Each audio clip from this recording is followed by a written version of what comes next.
রহস্যময় পিরামিডের দেশ মিশর, যেখানকার ফারাও কিংবা রাজাদের কবরের ভেতরে দেওয়া হতো ধাতুর তৈরি অলংকার, আসবাবপত্র সহ দামি সব বস্তু। দামি এসব বস্তু যেহেতু পচনশীল নয়, তাই চুরির একটি প্রবণতাও তৈরি হয়েছিল।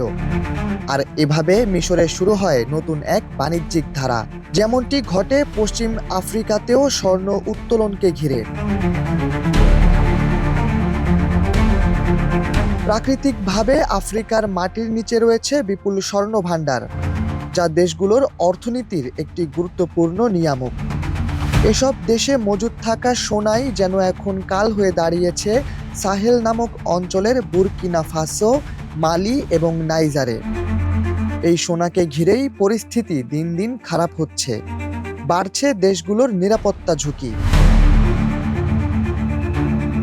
আফ্রিকার এই তিনটি অঞ্চলের সোনার খনিগুলো থেকে প্রতি বছর প্রায় 230 টনের বেশি সোনা উত্তোলন করা হয়।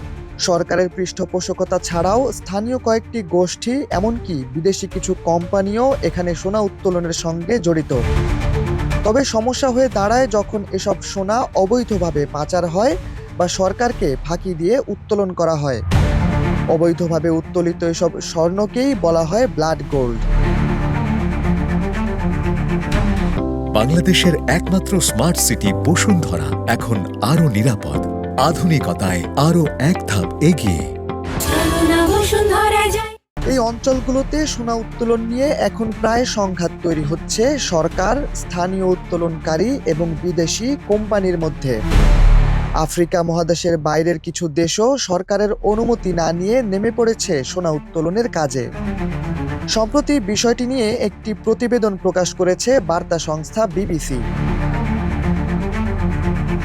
স্বর্ণ উত্তোলনে জড়িত পক্ষগুলোর মধ্যে সংঘাত দিন দিন বেড়ে চলেছে, যা উস্কে দিচ্ছে ব্লাড গোল্ড নিজেই। বিশ্ববাজারে স্বর্ণের দাম বাড়লে বাড়ে উত্তোলনের হিড়িক। ধারণা করা হয় স্থানীয় কয়েকটি অস্ত্রধারী গোষ্ঠী এ কাজের সঙ্গে সরাসরি যুক্ত।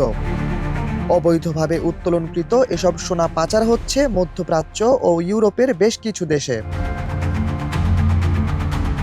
সোনা উত্তোলনকে কেন্দ্র করে আবারও সহিংস হয়ে উঠেছে বুরকিনা ফাসো, মালি ও নাইজার।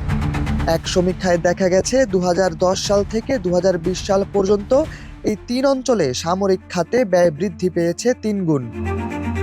মূলত সোনার খনিগুলো রক্ষা করাই দেশটির সরকারের প্রধান উদ্দেশ্য।